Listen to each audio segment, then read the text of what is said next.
السلام عليكم. اليوم غنشارك معكم الشباكية اللي كتجي لذيذة وهشة في نفس الوقت.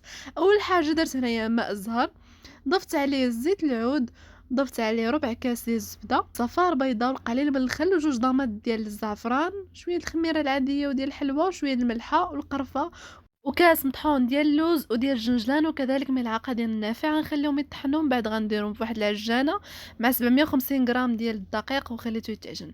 من بعد ما تعجن ليا قسمت ديك العجين ديالي على 4 كويرات. غنشكل الكويرات من بعد غندلكهم وغادي نديرهم تماما كما كنديروا المسمن هكذا.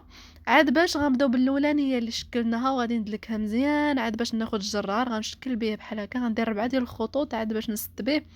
وشكلت الشباكيه ديالي كامله عاد باش قليتها وغطستها شويه في العسل، عاد باش دردرت عليها الجنجلان.